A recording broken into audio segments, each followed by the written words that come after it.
Good morning, everybody, and thank you for being here. My name is Angie Bailey, and I'm representing the Miramar Pembroke Pines Regional Chamber of Commerce, Western Florida Chamber of Commerce, and the Pembroke Park West Park Chamber of Commerce. Today's session is all about cutting through the noise and getting to the practical, high impact opportunities that artificial intelligence can bring to our organizations. And to guide us, we're joined by someone who has built a career helping leaders turn vision into action with clarity, strategy, and accountability. Julio Gonzalez is a seasoned business consultant and a strategic advisor who partners with executive teams and founders to strengthen leadership performance, streamline operations, and create scalable paths for growth. With a deep background in operations, technology, and business strategy, he brings a sharp, real world perspective to the evolving challenges businesses face today. His work is rooted in relevance and results, empowering leaders to make confident decisions and drive meaningful progress. So in this workshop today, Julio is going to help us identify where AI can truly create value, accelerating workflows, simplifying decision-making, and elevating customer experiences. And by the end, you'll leave with a clear framework and practical steps to begin aligning AI with your organization's goals. Please help me welcome Julio Gonzalez with Opticution.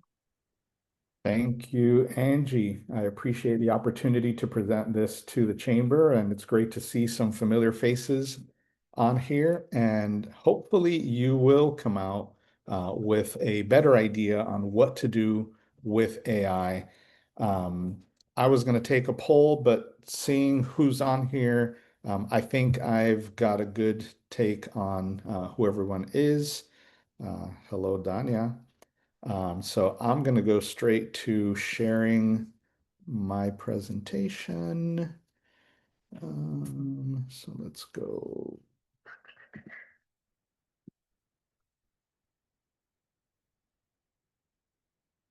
All right.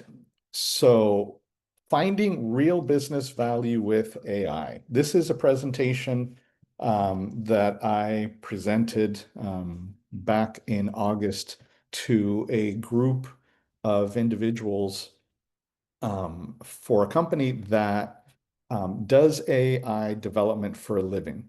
So this presentation is a little bit on the more enterprise side, but as with everything that I do, I always find the practical uses and scale to my audience. So as we go through here, I'm going to give you some of that enterprise perspective just so that you can understand a little bit more about AI, where companies go, and how that comes down to your level. And I'm going to give you kind of the crux of my presentation right up front so that you can build on that as we go.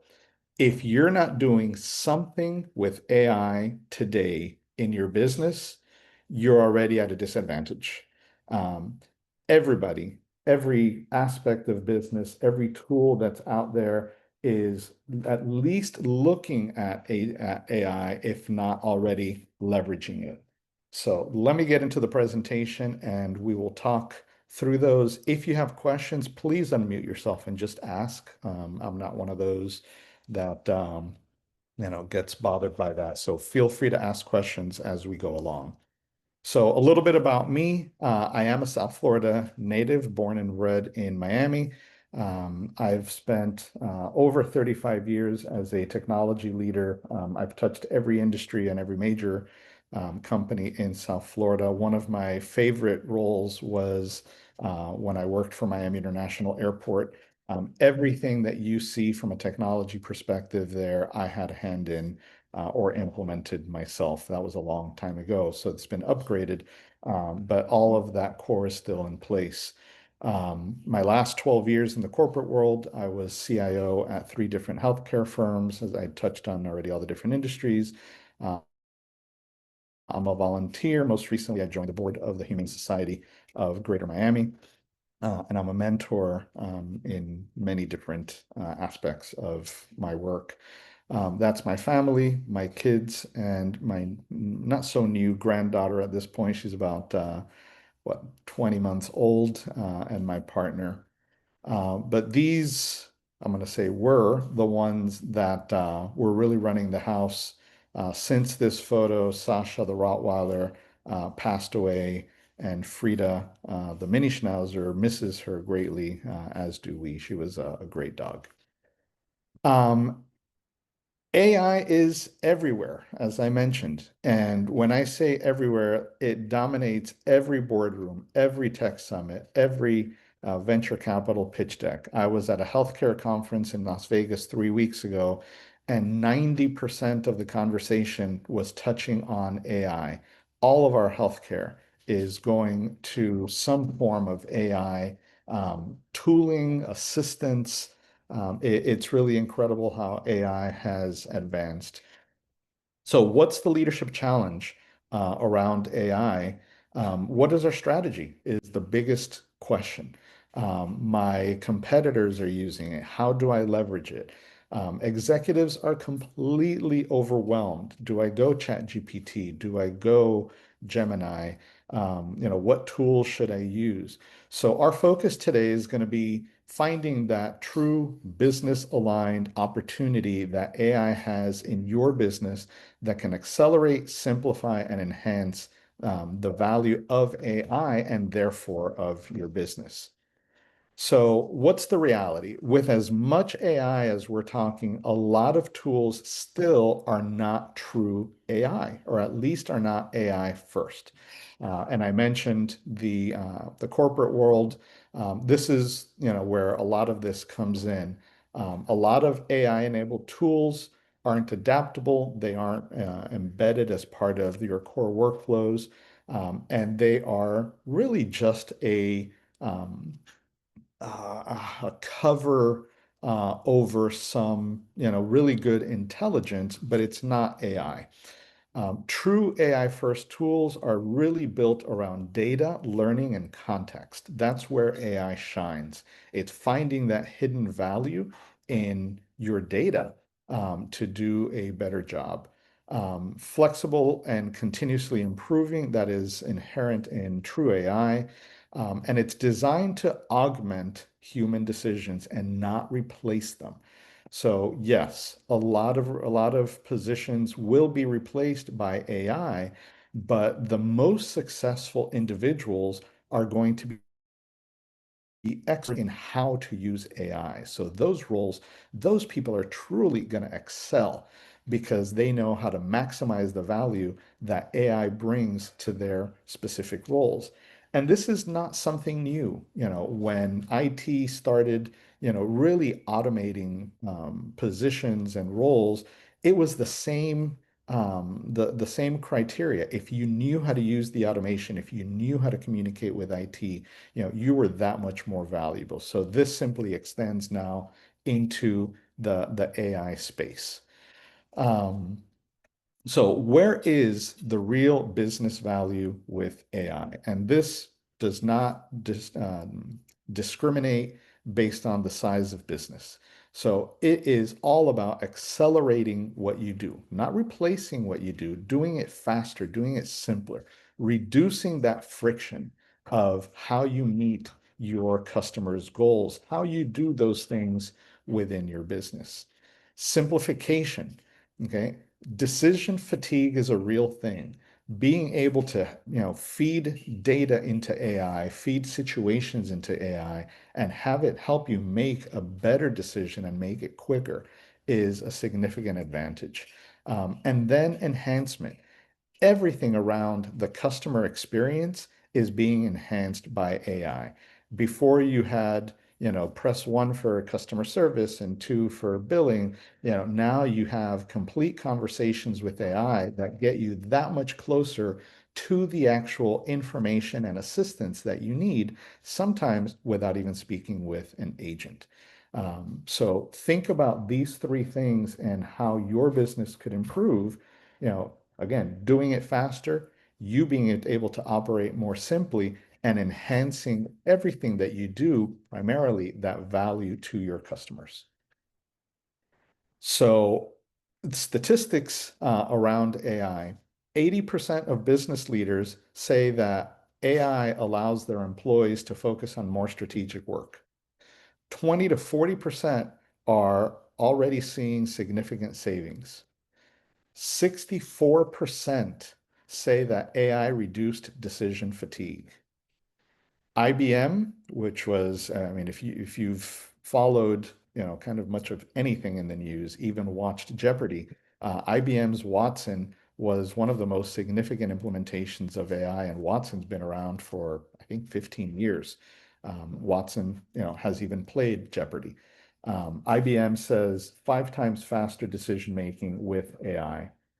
On the enhancement side, 84% of businesses saw improved customer satisfaction by using AI. I don't know about you. I don't like talking to customer service people. So if I can have, a better situation, a better outcome talking to an I welcome that tremendously. And 40% increased engagement, which drives growth. So think about those numbers for your business and how your business can improve. So this is where business outcomes and not just tech features create lasting values. And I'm going to pause here just real quick. Anybody have any questions or comments thus far? We'll take that as a no. So common use cases. So these are four, broad business areas that very much lend themselves to AI. Customer experience, as I mentioned, that is significant. Virtual human agents or virtual agents with human-like understanding is what I meant to say. AI assistants, AI operators are taking the business world by storm. I recently made an appointment with an attorney and had this entire conversation with the AI. Unfortunately, at the end, determined it was not a good experience because I ended up getting a body anyways and going through the whole conversation. When I spoke with the attorney, I told her she needs a new virtual AI. Journey personalization. So a lot of businesses are going to micro customization. So what that means, people want things that are specific to them. AI is helping that happen at a much greater volume. So larger businesses with greater volumes of business are now able to personalize at the individual level to a much greater scale, and AI facilitates a lot of that. Real-time sentiment analysis. Every call center that you've ever called has sentiment analysis, but typically after the fact. So what that means is when you start screaming, I need an agent or get upset with an agent, that raises a flag. So somebody monitors that call after the fact. But now you've got AI monitoring all of those calls. So if you're getting upset using curse words or just generally showing frustration, the AI can notify a supervisor to intercede in the conversation to make your experience better. It's about protecting them, but at the same time, making your experience better. That customer experience extends down to sales and marketing. A lot of businesses use lead scoring and prioritization, so AI can do that analysis to help you make sure that you're spending the right time on the right leads. Contextual content generation. If you haven't used AI for your marketing content to fix an email, you're missing a tremendous opportunity. And I think we'll have plenty of time to see some of that later. And campaign performance insights. How do you outreach to your customers? How are you measuring that? What are you measuring? AI can help you do all of that analysis to do a better job on the marketing side. On the operations side, and this is where I think for this audience, there's tremendous opportunity. Intelligent workflow routing and predictive resource planning. There are a ton of tools out there that you can leverage that are not necessarily all that expensive. So they scale great down to smaller businesses that you can use to improve the workflow and overall operations of the business. And we're going to talk a little bit about some of those. And let me look at my notes real quick, just make sure I'm not missing anything good here. Yeah, so I've got plenty of additional notes on this one. Process optimization and automation. There are a lot of tools that help specifically with process optimization and automation that are not AI. If you haven't heard the term robotic process automation, it is a non-AI tool that can mimic your actual usage of the computer. So there are vendors out there that can help you create that automation for things that can't be automated in other ways. And the reason I throw this in here is that those tools are very rapidly changing to truly leverage AI. So when there are changes to websites or changes to your workflow, they more quickly adapt to that change. And then knowledge management. Knowledge management has existed for a very long time with general searches, but now with AI, your knowledge management tools can help you get to what you need to find that much more quickly, and more importantly, get you the right context. And Janelle, I see that you have a raised hand, so unmute yourself. Can you And hear me? yes. Okay, awesome. You said robotic. What was it? Robotic process automation. Thank you. Yeah. So think about it as an application that is built custom for you that moves the cursor, does the clicks, everything that you as a human would do, these RPA tools, robotic process automation tools, can do on your behalf. So if you have a repetitive process that you do every day, multiple times a day, that RPA tool, that robotic process automation tool, can be trained to do that on your behalf so that you just tell it, hey, it's time to, go and get the latest whatever, and it does it for you. And again, the important part of that is, how AI is very quickly evolving those tools. Because with today's tools, if you're, a lot of this is tied to a specific website that you may visit. When that website changes, your process breaks, that RPA process breaks. And with AI, attached, connected, driving that RPA tool, it makes it that much smarter and flexible so that it doesn't break. Let me get rid of this call.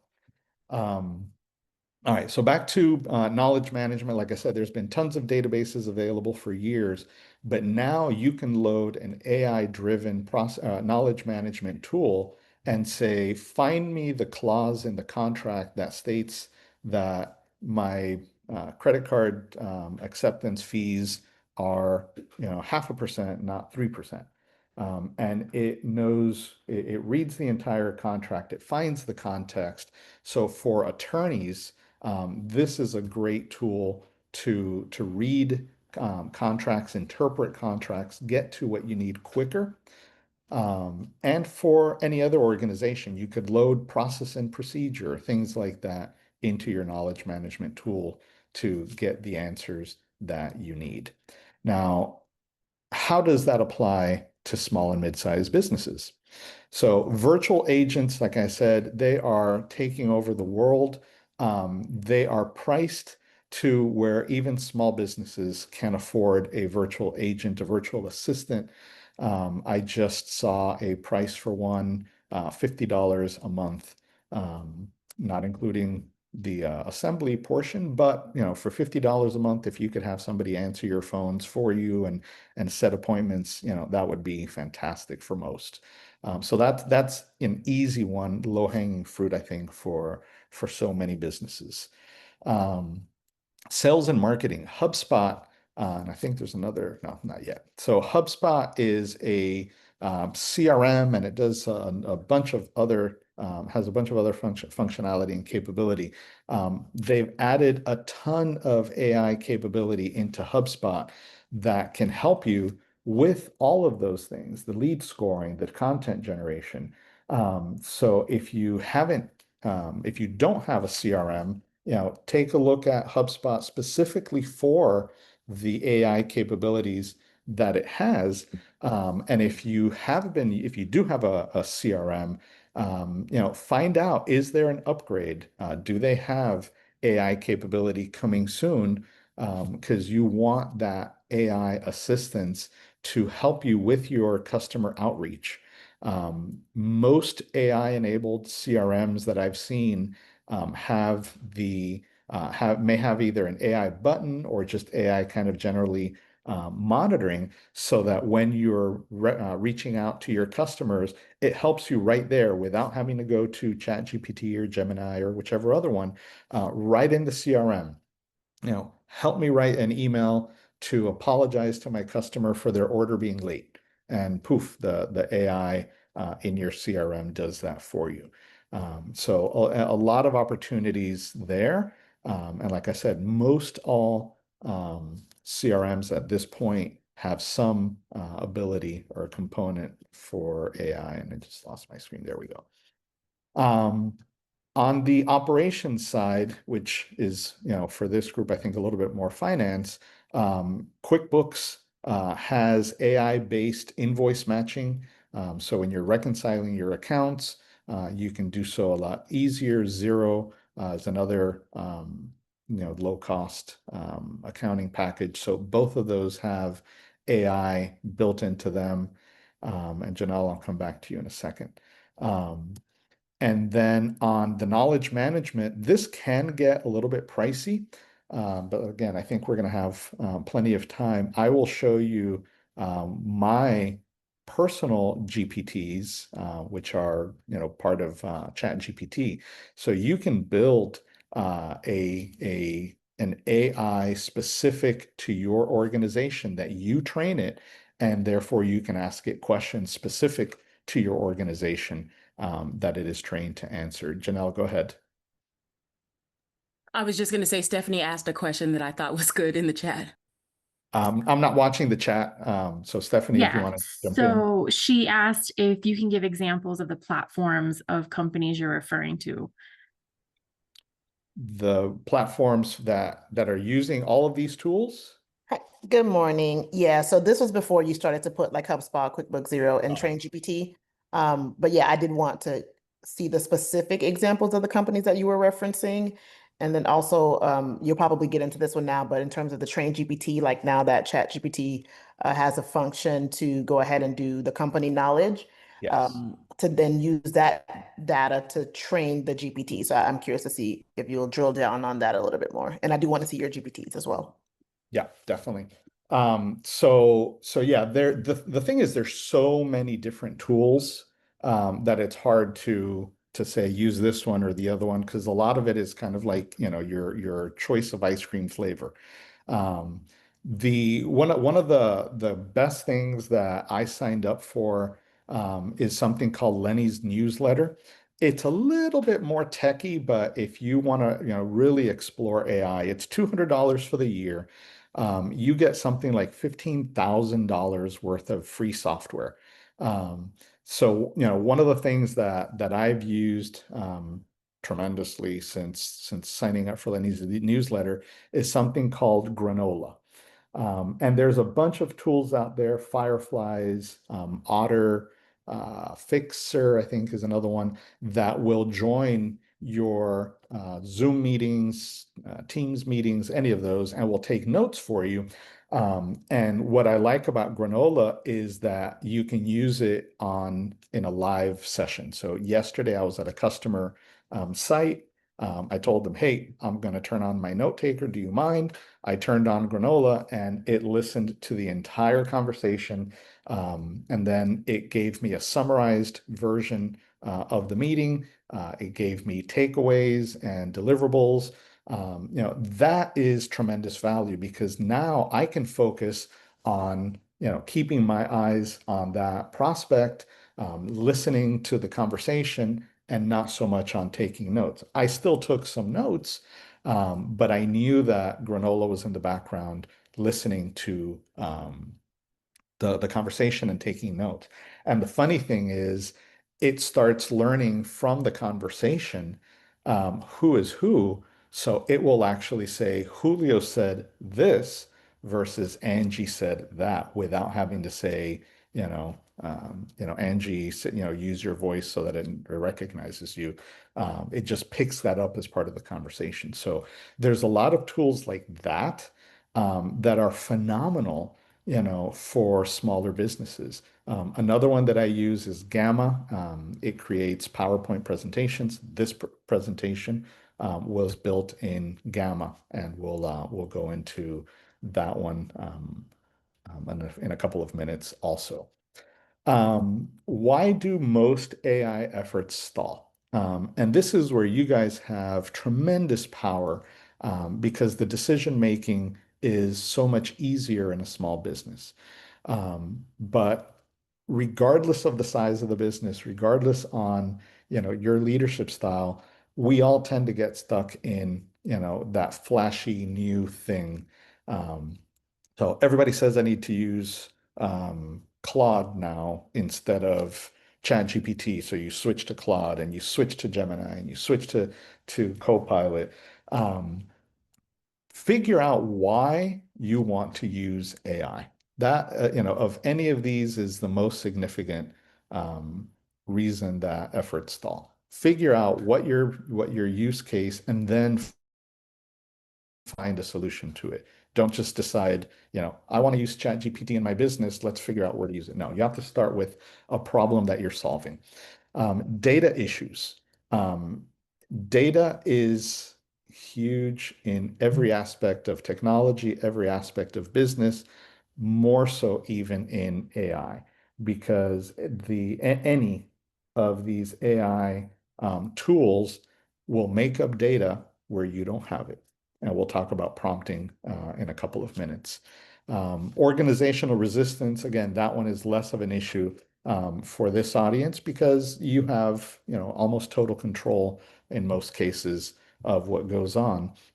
But if you have someone, on your staff that you depend on and you're asking them to use AI, they may not want to. It may be, intimidating to them.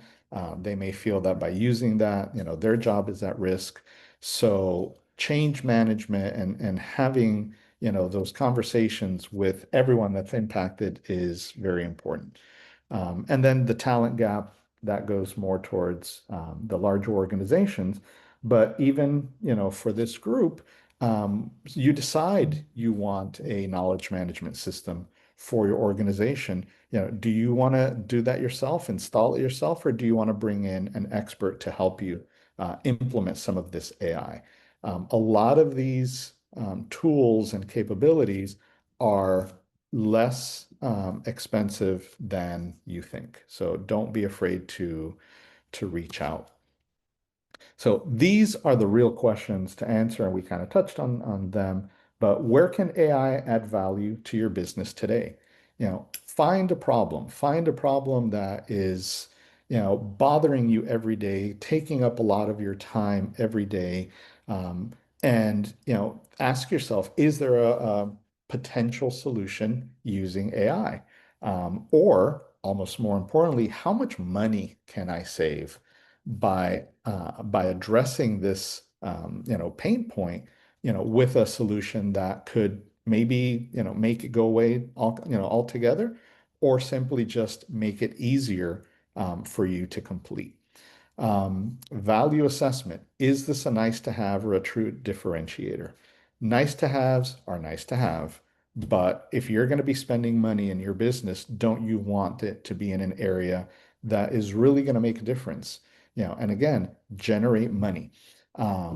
There was a tool that I implemented at my last corporate job that for $25,000 and 2 weeks of implementation generated $2.5 million the first year.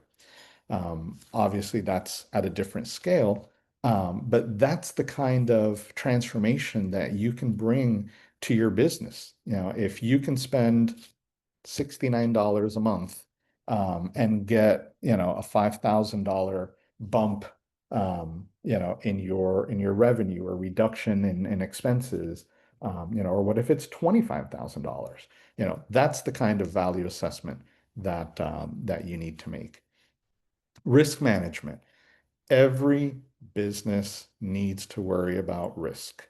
And with that, not going to talk, too much about cyber, but cybersecurity in AI is that much more important.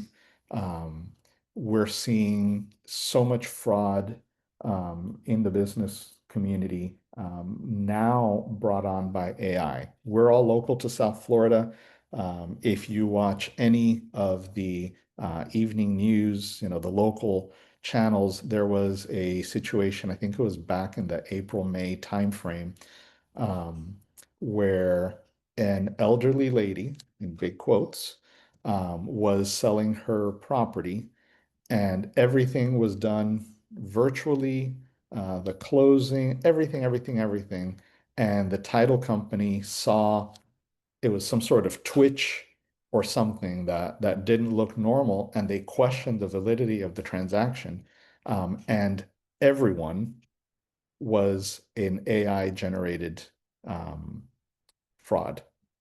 So some person almost lost, their home, when this AI senior citizen was, supposedly selling her house, and the agents, everybody except obviously the title company, was AI generated. There was a much larger case in China, I believe it was, where a corporate organization was attacked, and they lost several $100,000 because it was a similar, everybody on the Zoom call was AI generated. So protecting the organization, where does your organization expose itself by using AI in the cyberspace? And that's a conversation that we can have. And then focus on execution. How do we avoid chasing the hype and stay focused on outcomes? And that's where I think the strategic alignment comes in. If you have a good idea of what you're trying to do, what you want to do, then you're less likely to get hung up on, I want to try this other tool. Now, the risk is these tools are changing very frequently. At great speed. So, do I want to always stay up, with the latest technology? Do I want to stick with something for a period of time? Because every time you change, doesn't matter what it is, if it's AI or accounting packages, that change causes a disruption to your business. So not just chasing that next shiny object will help you achieve much greater success. I see 9 chat conversations. I don't know if there's some actual questions. I don't see anything current. Stephanie, unless Okay. you want to unmute yourself. I know you were asking something about the knowledge base in GPT. Yeah, so I have a dilemma, and I don't think I'm the only person. I use ChatGPT like a manual on life. Yes. I want to know what a medication does, I go there. I want to know how to fix my stupid smart plugs, I go there, et cetera, et cetera. I even ask it which do they think, knowing my preferences, because it now knows it, things even political, give me the good, the bad, the ugly, I'll go there instead of even reading news anymore. So let me ask you, I try to use Copilot in Outlook, and it's a freaking disaster. I cannot get it to work properly. And these are tools that should make it easy to put together some ideas for an email, and it comes out with something that I would never send if I was 5. So explain to me where people are going for certain things. Now, I'm not a big business, I'm a one-man show. So where can I find these tools that'll really help me, like for emails, for marketing, I know the one for life is Chat GPT, for me anyway. So please give me your expertise on that. Yeah, let me come back to that in just a minute. I think there's only a slide or 2 more left, and then I can go into some of the Okay, GPTs absolutely. themselves. So what is the next step for AI, right? For yourselves. So we're kind of repeating things in different ways, but it's messaging, right? So figure out what you want to do with AI. Is your business ready for AI? Look for those opportunities with your business. Where's the value?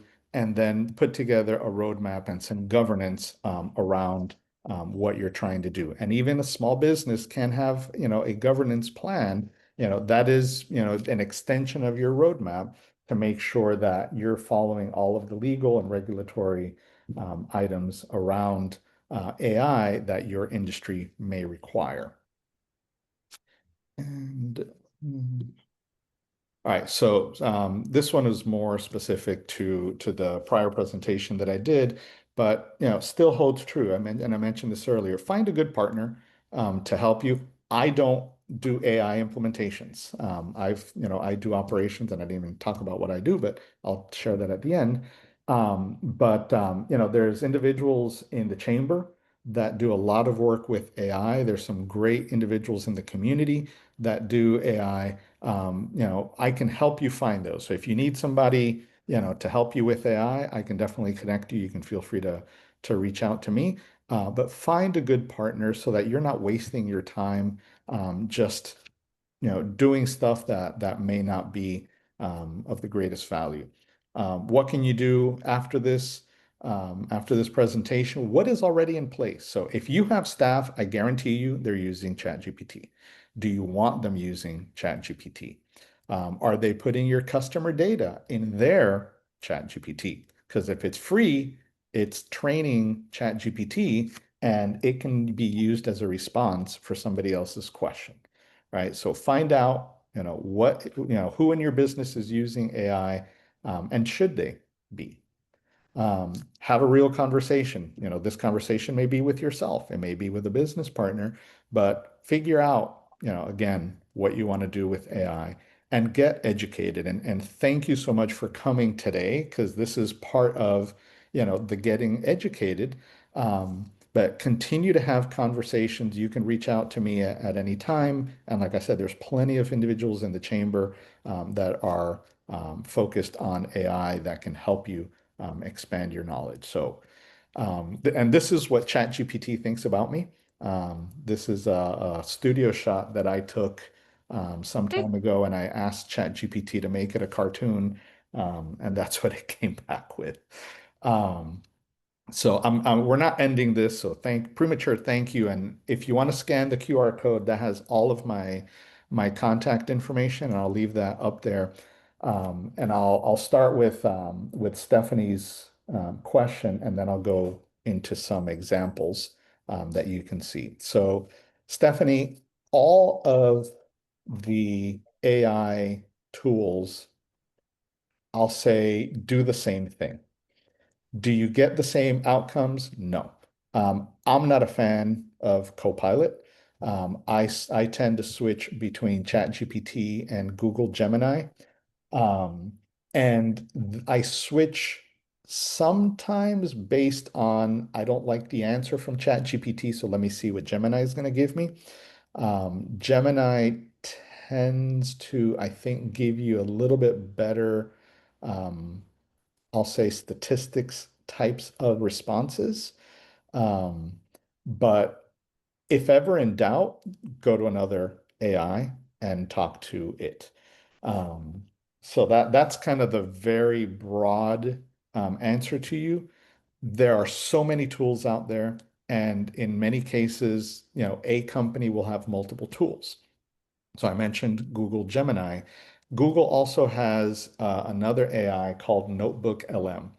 And it is great at summarizing. It is great at assembling knowledge. I have a podcast, which I'll share at the end. But I did an experiment. I took a transcript from one of my podcasts, and I fed it into Notebook LM, and it created a complete audio podcast with two individuals speaking to each other, basically the transcript that I fed it, Wow. which is insane. I'm like, do I even bother doing a podcast? Do I just come up with, scripts and stuff? Um, so yeah, I mean, and you guys have all heard the term deep fake.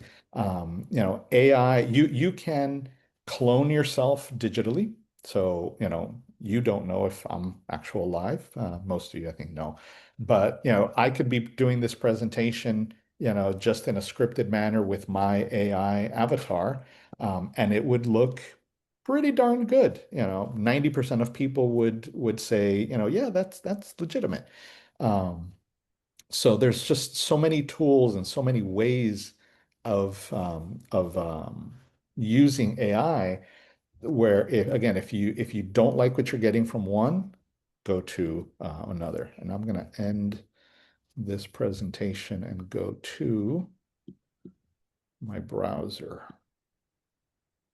I can see you guys now. Let me see where my browser is. All right, so I'm ready with ChatGPT here. So you guys are very familiar with ChatGPT. The key to using any of these AI tools is the prompt.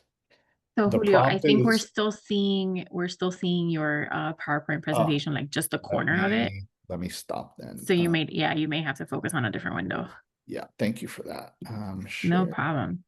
But I'm loving what I'm seeing, and I would love, as you're going through the rest of this, to tell us like what are your top 3 or 4 like AI apps that you think every business owner needs to be using. Yep, and I've got a couple of them here. Perfect. So, like I was saying, you can see my ChatGPT now. Yes. Yes. Okay. Yeah, so like I was saying, the prompting is what's critical, and the prompt is what you're putting in. And I've seen too many people say, tell me about my lisinopril medication. And you can misspell things in ChatGPT. We'll get that. So this is a great response about lisinopril, which is the blood pressure medication that I take. But that's not really what I wanted. What I wanted was, how is lisinopril affecting me? Because I always feel tired. So does, or let me put it this way, could lisinopril be making me tired? So that's a better prompt than just a generic, lisinopril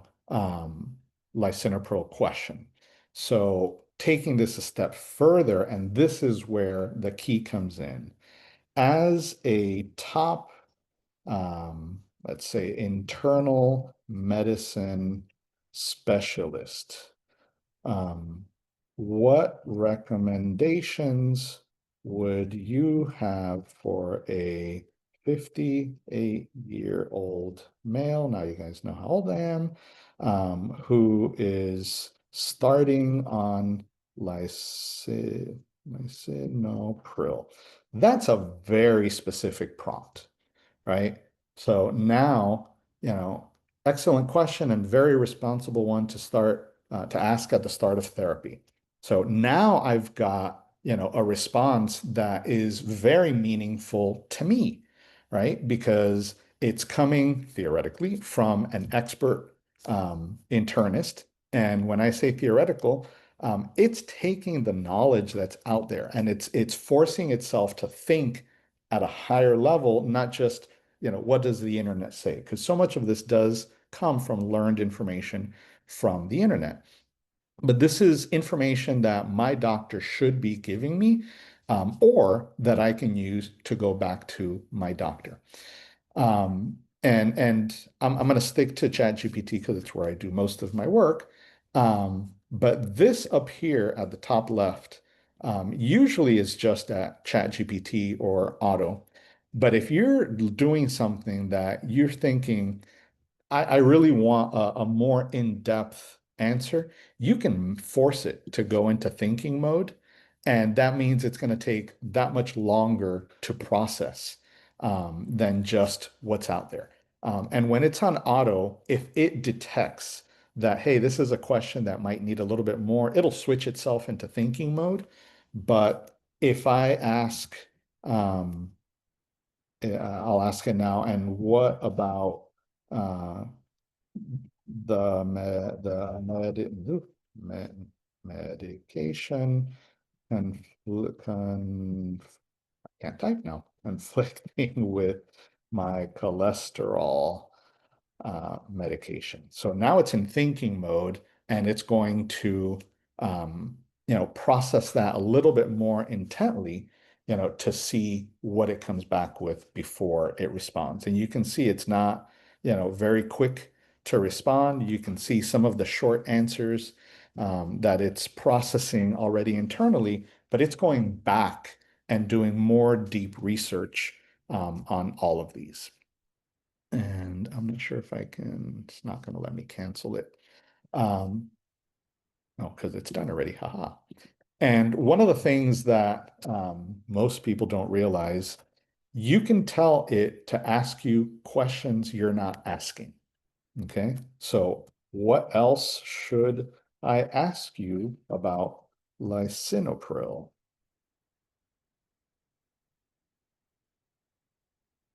And it's in thinking mode, so I'm going to put that back in auto.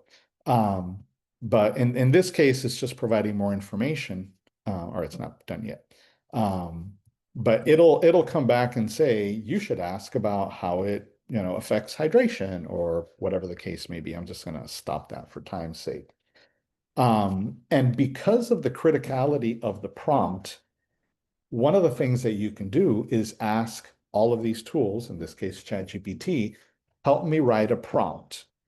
So I will ask it, help me write a prompt to drill down to all the health impacts from starting on lisinopril.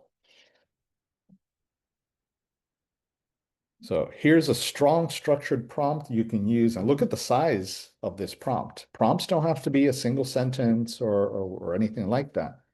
So now if I feed this right back into ChatGPT, it's going to provide a very comprehensive response. To put this in a little bit more practical sense, go back over here. And I'm going to have to make this a little bit smaller. So here is, a lot of you know I'm also a realtor. So this is a website, a real estate website that provides statistics on the market. So here is Broward County single family homes. And I love this example because of the numerical aspect of it. So I'm going to just copy this and go back. Where's my chat GPT? So I've built a GPT. So this one is called Team Move. And I'll show you real quick how to build it. But I have this button here that says analyze the data provided, and it's going to say, give me the data. So I'm going to paste what I just copied.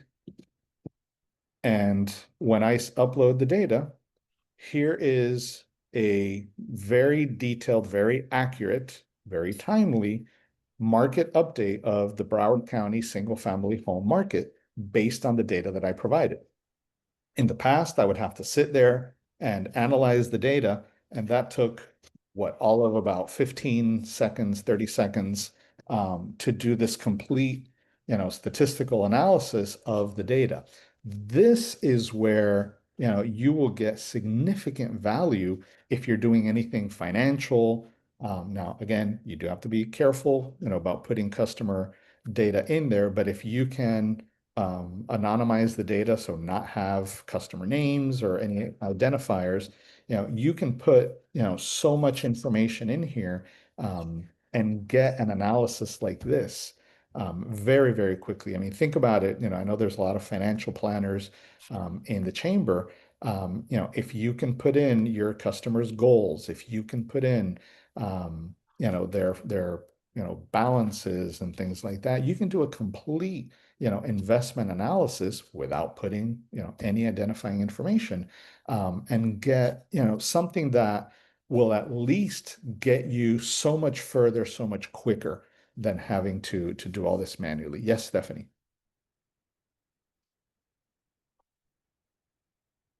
You might be on Sorry, I mute. was getting to the unmute button. So I see that you have this as the GPT, the SunStats resource panel and Gamma. This is all housed within your chat GPT like user interface? No, Or are these tabs above that I'm just kind of like missing? those are just above. Okay, okay. So it's not like company data that it's pulling from to give you answers. That's something separate. The Okay. company data is Sunstats. Sunstats is a publicly available website for realtors. So I can change this to any county, any zip code. So you have to have a source of data. In this case, this is the source that I'm using. You're using Um, SenseStats. yeah. Okay, cool. And then to the point on tools, I'm gonna say put this into an outline for a PowerPoint presentation.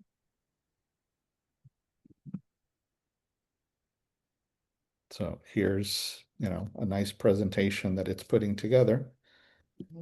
And if And you had like Canva, you can integrate that into Canva and use that to create something for you. I am going to do You even mentioned better. that another So, GPT for so it. Yeah. Gamma Okay. Gamma was okay. is an AI presentation maker. So I'm going to create a new presentation, paste in text, and I'm going to generate from notes or an outline and continue. And I'm just going to generate.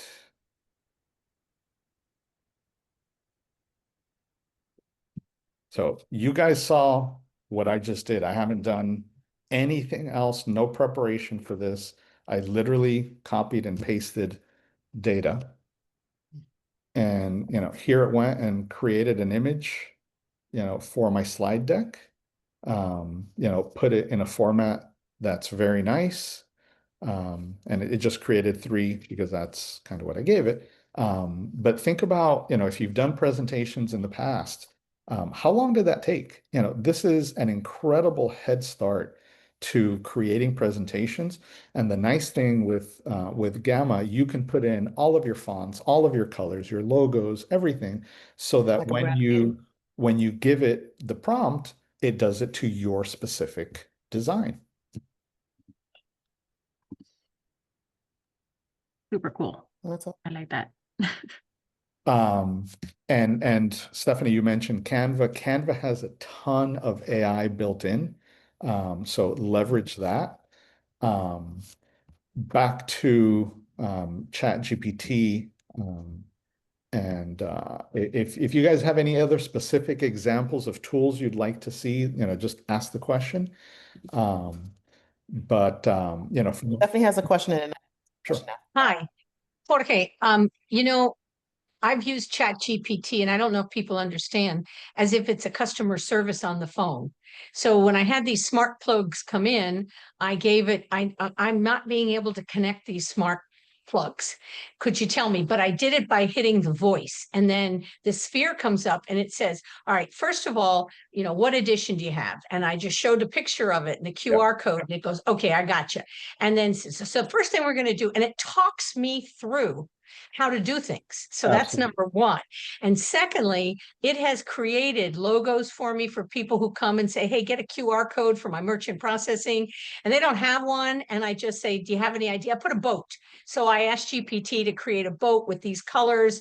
And then I use that to create QR codes. So it's an amazing, you can use poster, you can do business cards, you can do so many things with it. But I love the way it can talk to me. So I don't have to have my hand in my phone. I can be doing things while it has a conversation with me. Yeah, that's a semi-recent add-on. I think they added it with ChatGPT 4, but it's phenomenal because you're right. You can just talk to it, and a lot of people don't type well, and they feel a lot more comfortable. Just having this conversation, and the more you elaborate, back to the prompt, the more you elaborate on what you want, the better outcome you're going to get. And there's a couple of prompt structures, but you can use acting as a and define who you want it to be. Acting as a Supreme Court justice. What would you do with this? Now, you do have to be careful with, legal results because we've seen some really crazy stuff being made up. But you at least get closer to what you're trying to get. I'm going to say legal research again, but like tax code, research, as a top IRS investigator, agent, whatever, CPA, what does the tax code say about this? And it'll give you a reference. You should check the reference to make sure it's not made up. But it's gotten much better with eliminating what's called hallucinations.